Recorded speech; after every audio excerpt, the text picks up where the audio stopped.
A lot of this is just our trying to bring more value to our guests. It's what our members are trying to do every day, and it's what we're trying to do at Cinema United and CinemaCon for our members and for everyone in the industry.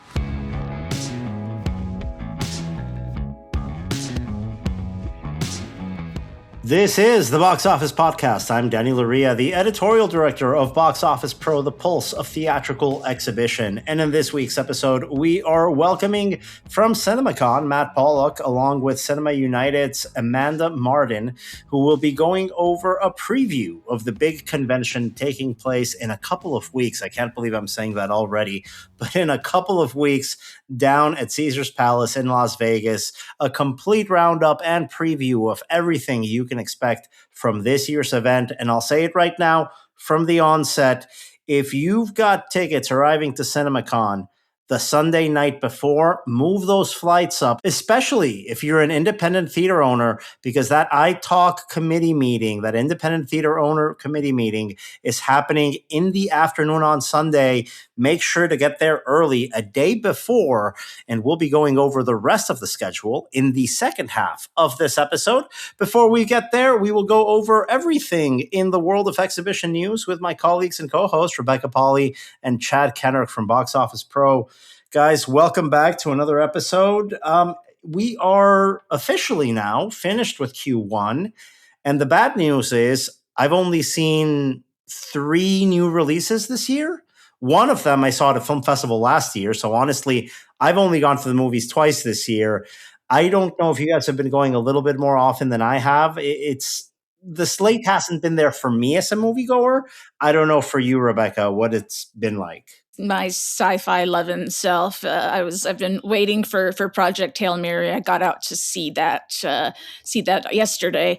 Had tickets for the opening weekend, but then sickness intervened, and so we had to push that a bit down the road. But yeah, I saw that, really enjoyed it. Well, now it is the highest grossing movie in Amazon MGM's history as a combined company, with over $300 million worldwide. Back-to-back number one weekends at the box office for Project Hail Mary. A fantastic $54 million holdover frame.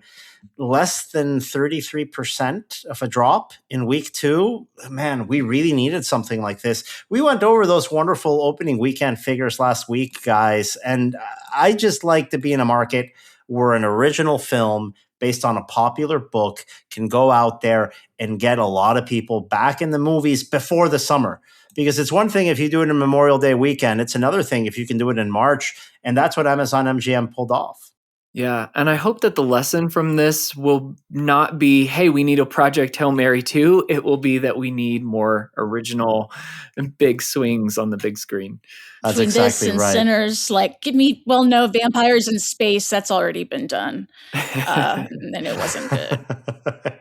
Is that a John Carpenter shout out? Is that Dracula 2000? Or am I thinking, I'm mistaking my... It is. Ghosts of Mars, I think. Ghosts of Mars. But it is John Carpenter. Well, it's always good to have a original film top the box office. We've got a lot of news to go over before we go into our CinemaCon preview, guys.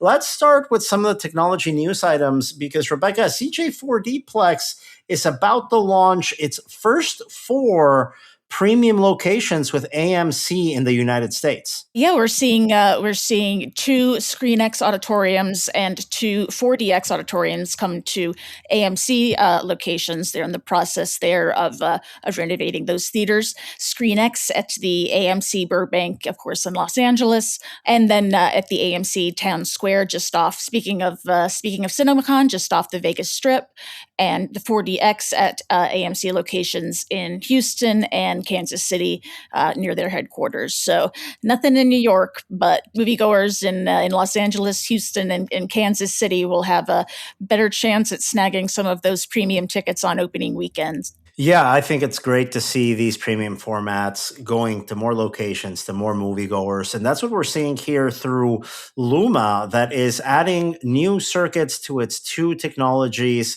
We just got word that there are going to be 6 new 4D eMotion auditoriums across the US through Harkins Theaters. They are going to be adding this complete 4D immersive movie-going experience as early as August in these 6 locations across the US. I tested those in person in Buenos Aires last month, guys. An incredible 4D experience that the folks at Luma have. And I can't forget, they've also got a technology known as Magnify 8, which is just immersive seating. And that's another great ride whenever you're on it. We got word that Regal Cinemas is going to be introducing 20 additional Magnify 8 auditoriums across the US this year. So in the world of immersive seating, of panoramic screens, we see more movement. That investment back to theaters is happening.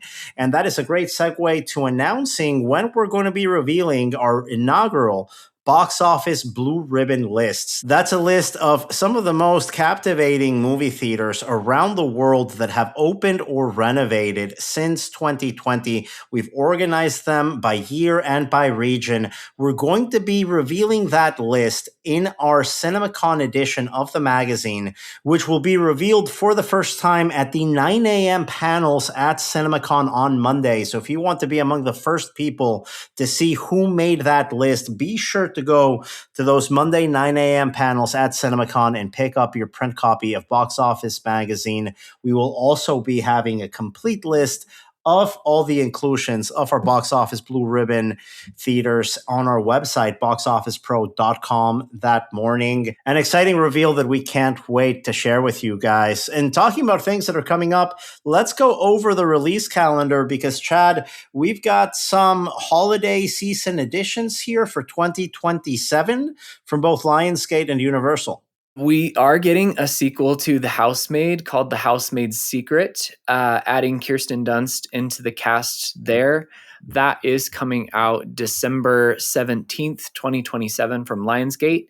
And at Universal, we have Murder, She Wrote with Jamie Lee Curtis stepping into Angela Lansbury's shoes there. That is coming out on December 22nd, 2027em.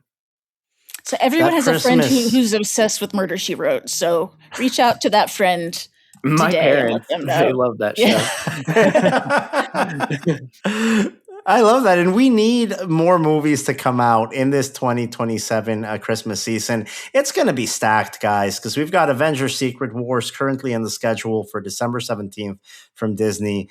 Then you've got Lord of the Rings, The Hunt for Gollum from Warner Brothers. But the good thing is now we've got Murder, She Wrote and The Housemaid's Secret, 2 movies that I think are coming in with some IP recognizability in the Christmas season. So even though we've got a Lord of the Rings movie that none of us can give you any detail about whatsoever, at least it's going to be less of a risk having 2 other big titles in that Christmas season.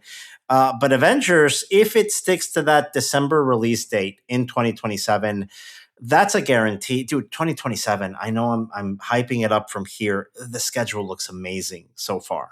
Well, we did see, kind of going back to speaking about original films, Warner Brothers release Animal Friends, which is the live action animated R-rated from the Sausage Party guys. That was slated for June, and that got pushed back to next January. So that's kind of something that I'd heard rumblings of. I mean, there hasn't been really a trailer or any sort of marketing. So we did lose a big tentpole from the summer, but it can work in January 2027. We'll need that content in January 27. And again, I think it's there to help out an already strong year. And it's not too early to look forward to 2028, Chad, because we've got 2 massive IPs, big sequels from Disney now taking shape in that 2028 calendar.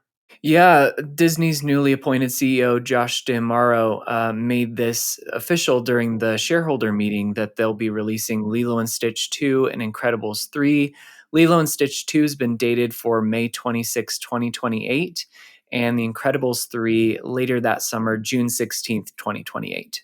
The future really does look pretty strong from here when we look at that release calendar. Well, as long as we're looking ahead, guys, let's rewind just a little bit and look forward only to this weekend, because we are looking at the best weekend of the year at the box office coming up on Friday. But to be fair, that rally starts on Wednesday with the release of the Super Mario Galaxy movie. That title had been tracking similarly to what Minecraft had done last year. So we were expecting something in the 150, maybe lower 160 range for opening weekend on the 3-day basis. Right now, where things are settling, I think this is going to end up a lot closer to where the first Super Mario Brothers movie did back in 2023. If you remember, in a very similar release date coming out that Wednesday, the 3-day in April 2023 for Super Mario Brothers movie was $146 million.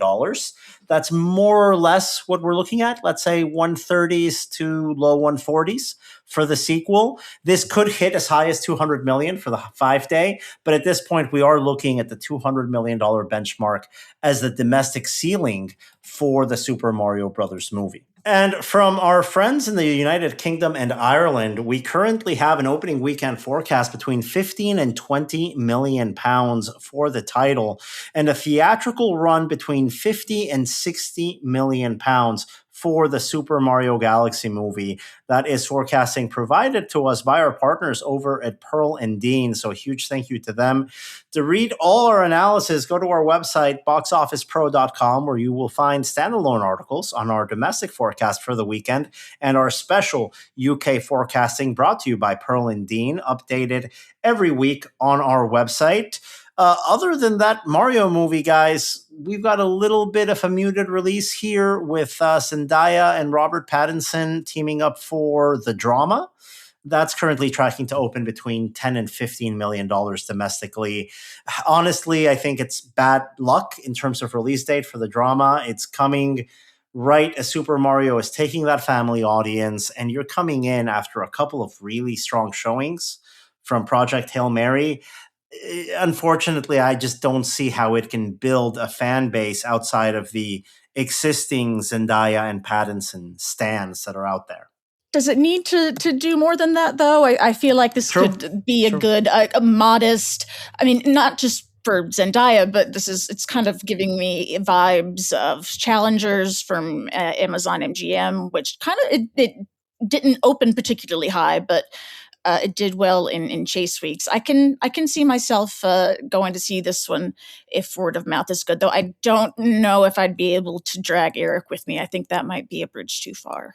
And looking back as we're tallying the final numbers from a very strong Q1 box office in the post-pandemic era, it looks like Q1 of 2026 is going to end over 20% above Q1 of 2025. That's a fantastic bounce back. In fact, by the time you listen to this episode, we might have come close to matching or even surpassed 2023 as the best Q1 of the post-pandemic era. We're going to be right within striking distance of that benchmark. So positive numbers all around, guys. I hope we see this momentum continuing on through the second quarter of the year and through the end of the year.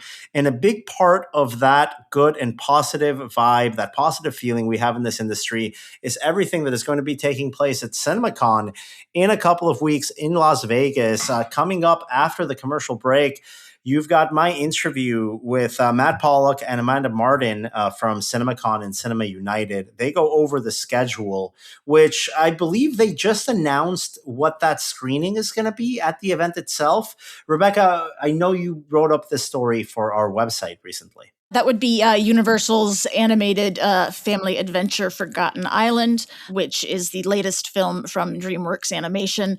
I believe was it last year? DreamWorks How to Train Your Dragon, the live action version, was the screening at CinemaCon. So yeah, this year being able to see Forgotten Island, it looks like a fun, rollicking, interesting adventure, something that is not a sequel or a remake, which we always appreciate. I don't know if we'll be able to check it out or we'll be podcast recording. We rarely get to check out screenings at this event, to be perfectly honest. We're so busy. But I know the exhibitors always like that opportunity to sit down, check out what's coming down in the next couple of weeks, couple months. And that's what's in store. To look at the rest of the schedule, let's go over to my interview with Amanda Martin and Matt Pollock from CinemaCon and Cinema United. That is coming up after the break. Agile Ticketing Solutions is a North America-based provider of ticketing and venue management software, serving the live entertainment industry since 1999. Headquartered in Hermitage, Tennessee, AgileTix supports cinemas with a unified platform that connects box office, concessions, merchandise, memberships, and donor engagement.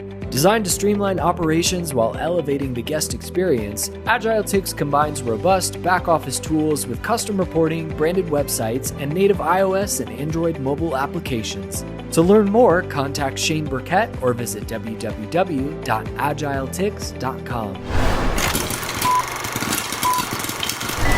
And we are back here on the Box Office Podcast with this week's guests, Matt Pollock and Amanda Martin from Cinema United, here to give us the entire rundown of CinemaCon 2026 in Las Vegas, Nevada, once again at Caesars Palace. Matt, Amanda, I want to say welcome back, but I think even though I've been working with both of you for years, this is your debut appearance on the podcast, so happy to have you, I guess. Happy to be here. Happy to be here. Very happy. I have a vague memory of maybe being on an old one. I forget. Maybe. We've been going since March 2020, which, as we know, is the best time to start anything in exhibition history, was March 11th, 2020. Awkward anniversary for this podcast. It probably did numbers for the podcast because people were listening. Great launch platform. I think we might have opened with CinemaCon is canceled, but I'm not putting that on you guys. That is not happening. Too soon. 6 years later on this podcast anniversary, we're here to talk about CinemaCon 2026, which by the looks of things, you guys are really going all out here. A number of changes to the schedule, a number of changes to the structure. So let's start with this. Matt, obviously you've been involved in putting on this show for many, many years.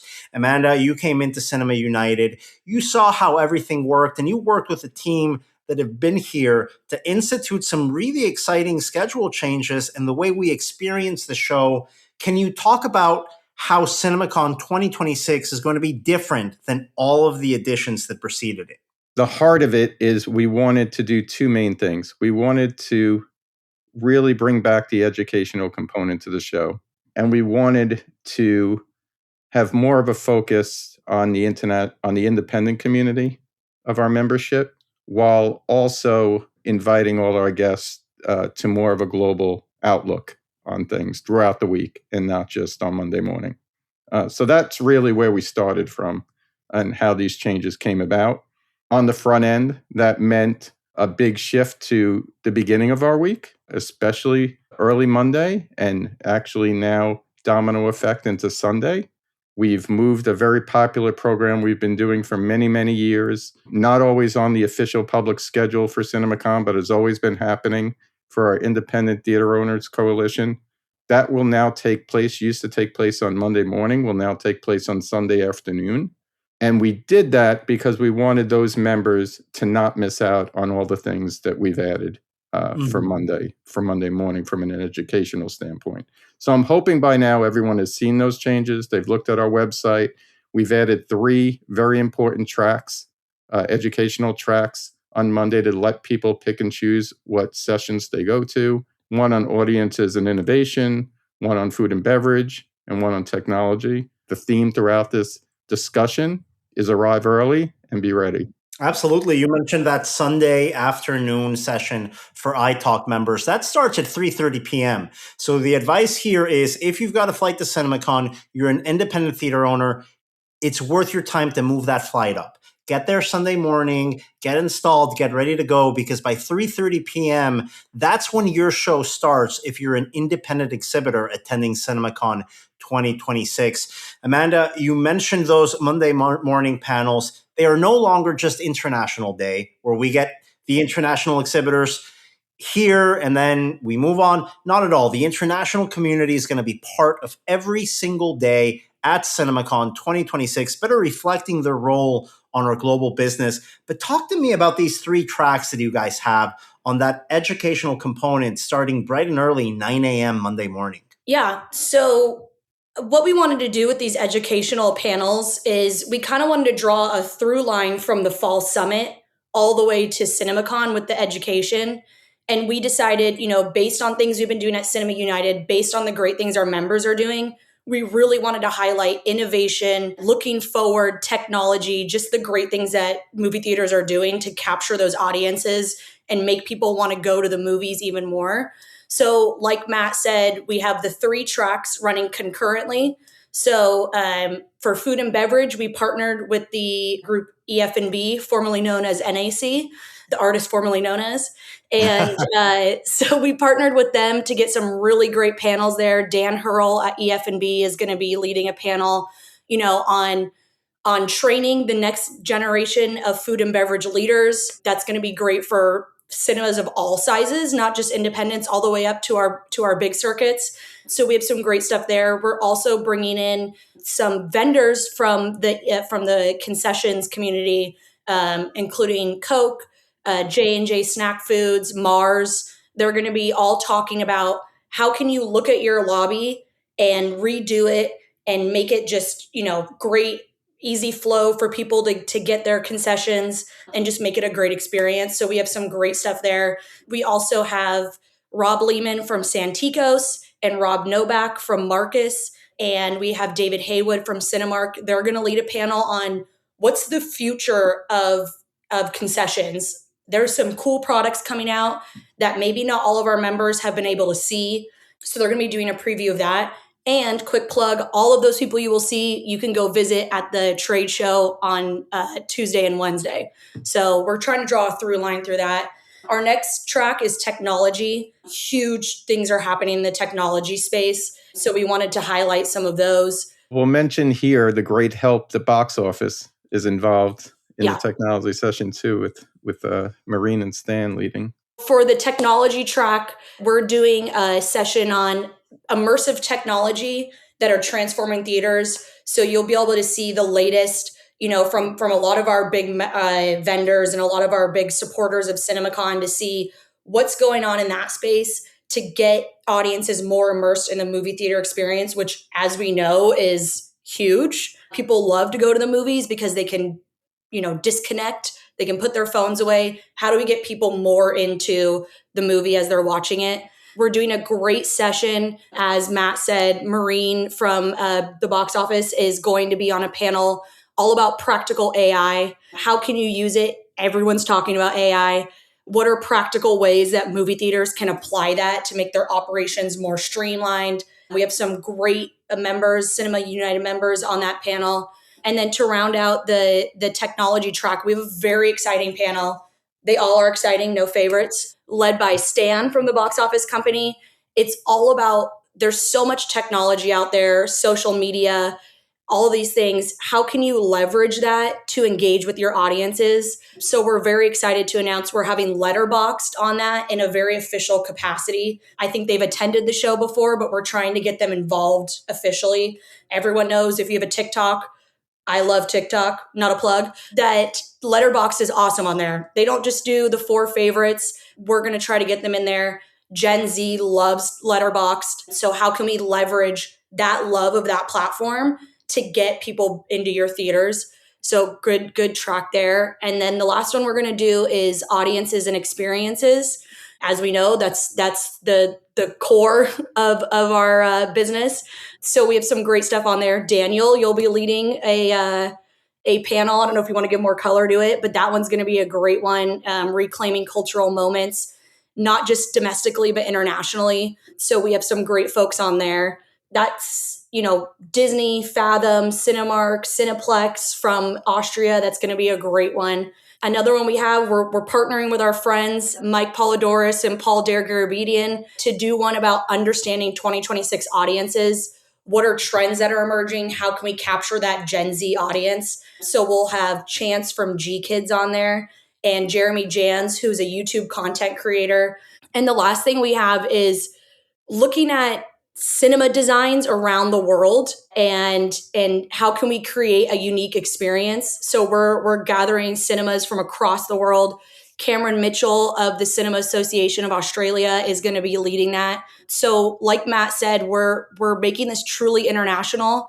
I think, the through line is including them throughout the entire week. International folks, they're important to our industry. And I feel like there's so much we can learn from each other, it's not just domestic movie theaters. We got to look at what the international folks are doing too. And so we're really excited to be doing all these partnerships beyond just the regular players that we see in our space. We partner with a lot of these people a lot, but bringing in people from YouTube, bringing in Letterboxd, that's going to be huge for the show. So we're very excited about the Monday morning panels. It's going to be, I think, a really educationally driven CinemaCon this year. And I'm really excited to see how it all pans out. And as we're doing plugs, I do have to mention for all of the cinemas that submitted an application for our Blue Ribbon recognitions celebrating the most unique and impressive new builds and renovations since 2020 in our industry, we're actually going to be revealing that list in our magazine that will be distributed at 9 a.m. Monday morning for the first time at the panels at Caesar's Palace. So if you want to make sure to be able to get your hands on that list, the big reveal happens 9 a.m. bright and early Monday morning. Attend any of the 3 educational sessions. You'll receive your copy of Box Office magazine with a full list. Of course, those 3 panels being moderated by 3 different judges in that committee, myself. Then we've also got Dan over at the EF&B and Jan from the ICTA doing the other 2 panels. Great opportunity to sort of see where things are. Bring a notebook. There's going to be, I think, a lot of great learning lessons and talking points during those sessions. Now, there are also changes here on the schedule in terms of the studio presentations. On Monday, you guys added something that I'd really been hoping to see on the schedule. It's finally there. A showcase of different distributors coming in to show us their products, because it's not just about the major studios. They're vital, they're crucial, but this slate is really rounded out by the other folks that bring movies to our theaters. Can you talk to us about that special slate presentation on Monday afternoon? Yep, absolutely. And again, this goes to kind of the trend of the week. It's that we want a balance between domestic and international throughout the whole week. And we also want a balance of the majors versus the indies. And I shouldn't even say versus, just of bringing them all together, because to your point, some of it has been unrepresented. So Monday, we're starting a new event in the Coliseum that we've never done before, and that is called the CinemaCon Film Showcase. At 1:30 in the Coliseum, we're bringing the CinemaCon Film Showcase, which is going to feature 3 of our important studio partners. Angel, who's been great in the past and have had standing room only audiences at our Wednesday morning breakfast, is now being promoted to the big stage in the Coliseum. They'll be joined by Roquet and Studio Canal. And Studio Canal is a really interesting one, again, as they're not a typical distributor per se, but they represent films that are marketed by several studios and partners, but around the world with a lot of international recognition.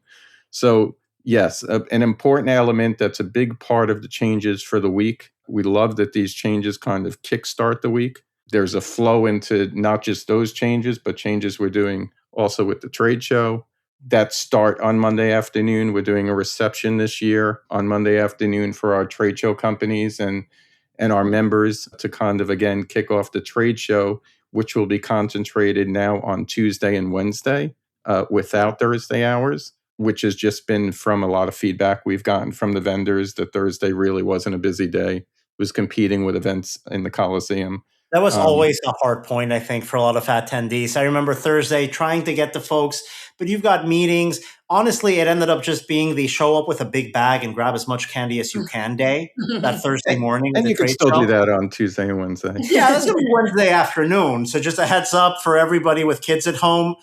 Plan accordingly. It's going to be Wednesday afternoon. Don't wait till Thursday morning to hit up that trade show. Go early. Go on Tuesday. Go on Wednesday. Be prepared. So really, a lot of this is just our trying to bring more value to our guests. It's what our members are trying to do every day, and it's what we're trying to do at Cinema United and CinemaCon for our members and for everyone in the industry. We know all eyes are on us, and we know our schedule is very busy. We're giving a lot of choices. We know that our schedule will interfere with everyone's individual schedules, because while you're attending as much as you can, you're trying to have those meetings that are all day and all night, and we respect that. And all we can do is give people as much choices and options as possible. to make your time and money spent on coming to Vegas for an important week worthwhile. And that's really our starting point. And we're just trying to do better each year on testing some new ideas. And hopefully they stick and land. We think they will. The feedback so far has been terrific. We're ahead of pace on registrations and sponsorships, and the vendor community have all been very supportive of these changes. So knock on wood, we're right. And in any case, whether we're right or wrong, we'll be listening to feedback and trying to improve again in 2027. So now I do have to ask you guys, I like to have these conversations, usually off the air, but you're here. I can't pass up this opportunity. What is your favorite CinemaCon memory? And I'll bring in Show West for Matt. Matt, you've been around. You can bring in a Show West memory if you want to go back there. I'm gonna take. There've been a few, obviously, and it's hard. Last year there were a couple of studio presentations that went really above and beyond in terms of entertainment. Obviously, everyone goes and points back some. Now I'm probably stealing some from you guys, so I apologize because I'm not just choosing one because I'm never going to do that. And of course, really, when we came back in August of 2021 was also an amazing event, just from the standpoint of just being there, especially as Delta rose right before us. The people who were at that event, we were probably at about 50% attendance, but it was extra special that we were there and getting back on track. So I cheated. I said more than one, but those were some big ones. We need a special badge for everyone that attended the August 2021 CinemaCon. And I agree. Out of all of my editions, that's my favorite, mostly because I didn't know when I was going to see most of you guys again. And I see most of you guys more than I see my own relatives back home. And it's a big part of my year, of my life. And it's a memory I'll always cherish. Amanda, on your end, you joined Cinema United over the last couple of years. I know it's not a long history, but you'll never forget your first CinemaCon. Yeah. And out of the first couple of ones, you have to have a favorite memory. Oh, yeah. I mean, I'm also going to cheat and pick a few. I mean, the first one that comes to mind was my first unofficial CinemaCon. Matt will remember I was joining the staff May, so after the show in 23. Yep. And before I officially quit my other job, Michael had me fly out to come to CinemaCon for a few days. I never met the staff. Michael was the only person I knew, had no idea. He just told me, you're going to be doing trade shows or trade association work for movie theaters. I was like, all right, I'm game.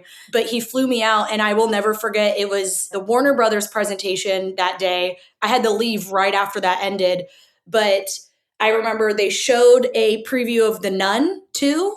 And all of a sudden the lights come on and there's these nuns all standing in the aisleways. And I was like, what am I joining? But it was so cool. I was like so excited that I'm going to be able to join this amazing association and like get to go to this cool show every single year. So that's the first one that comes to mind. Which I hate to interrupt you, Amanda. I have to inform you, that wasn't part of the Warner Brothers presentation. We just do that every 4 years on a Wednesday. So get ready. The next one's coming up soon. The nuns are on speed dial. Every 4 years we bring them out. You know, they put on You just spoiled the second season of the studio. Sorry. As someone who went to Catholic school their whole life, it was a very visceral reaction to see the nuns there. But then also, I mean, last year, how can you beat the 90-piece orchestra from Universal? I mean, that was so cool. And them playing the montage and then playing all the music, and that was just like one of the coolest things I think I've ever seen at the show. So, you know, it's exciting. I'm excited to see what happens this year, but those are the ones that come to mind. Also, you know, my dad used to go to Show West back in the day because my family used to own movie theaters. So he was just so excited that, you know, what the show became and like that I get to go every year. So I'm still trying to drag him out this year. Maybe next year I'll be able to get him. But yeah, I think he's so tired of the 90s Show West edition. He's still recovering. You know, it's not at the Paris anymore. You got to give him a heads up. Yeah. You know, we moved to Caesars, but that's fantastic to hear. And I have to end by not wanting to gatekeep this from anyone. If you can share your CinemaCon Zen Oasis space or moment, because it's always overwhelming. When and where do you guys take those 15 minutes to disconnect for a mini vacation, either before or during the week? Well, it's funny you say that because now I'd be cheating. So feel free to edit this out if I'm cheating too much. But I always joke that my favorite day of literally the year, And I don't mean this to sound like I don't love what I do. I genuinely do. I used to commute 4.5 hours a day to do what I do. So that's proof in the pudding. The day after CinemaCon, I think everyone this is where I'm agrees. cheating. Don't But worry I'll about at that. least tell Everyone this and you agrees can with use this. it or not. But it's really a surreal feeling. Is we're in Vegas for a full 2 weeks. We arrive, Mitch, Matt, and I arrive a full week before CinemaCon. And so, first of all, the Zen moment is the week before, in that I'll be being in the hotel, and we have our meetings, and we're very busy, and I'll walk around the halls, and all of a sudden the light boxes will start to come up as the week goes on. All of a sudden you start to see members and attendees, and you're like, oh my gosh, it's coming. You get through that week, you get through CinemaCon, and then for me, it's after you pack up the office, everyone's gone, and it's now like you try to flip that switch after being in Caesar's Palace for 2 weeks. It's that first moment I step outside the hotel on Friday afternoon and see sunlight.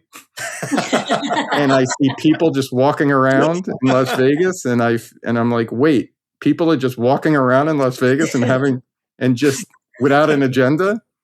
That's my surreal moment, is me getting to that Friday afternoon of walking out in sunlight and not having an agenda. Welcome back to the real world. I think we all have that moment the day after. Amanda, what's your Zen Oasis mini vacation during this week? Well, I'll say this year I'm arriving the Thursday before CinemaCon. So that will be like the cool, we have a few days, it's just the staff. We like to do a staff dinner the night before, the show officially starts. And we say no CinemaCon talk as much as you can. We're not talking about the show. We're just having dinner.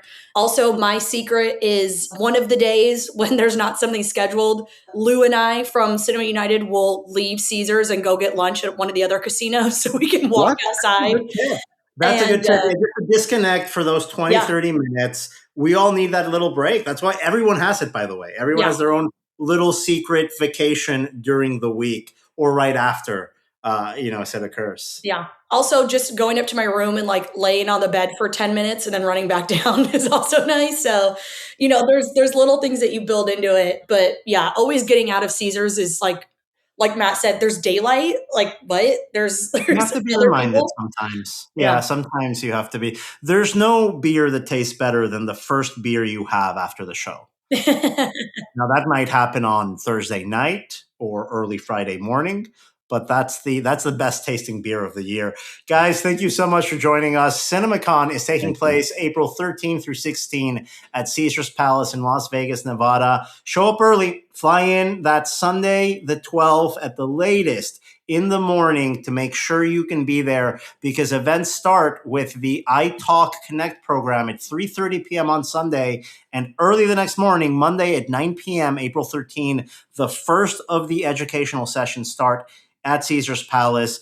Matt, Amanda, thank you so much for joining us. Thank you, and see you in Vegas. Yep. Thank you. And I will just say one last plug. There are many things that have not been announced yet that are very exciting. So keep a lookout for our emails. Keep a lookout on the schedule. There's some cool stuff coming. Yeah, to Amanda's point, the education doesn't stop on Monday. So there's some fun stuff to come. Yeah, more reveals will be happening on that schedule. Check out boxofficepro.com for the latest announcements, and we will see all of you guys in Las Vegas. And that was Matt Pollock and Amanda Martin from Cinema United and CinemaCon. Don't forget that the event starts on April 13th in Las Vegas, Nevada, going on through April 16th. Get there early. Change your flight if you have to. It is worth arriving earlier in the day on Sunday to make sure you're there on time for everything going on that week. And we will see you in Las Vegas in a couple of weeks.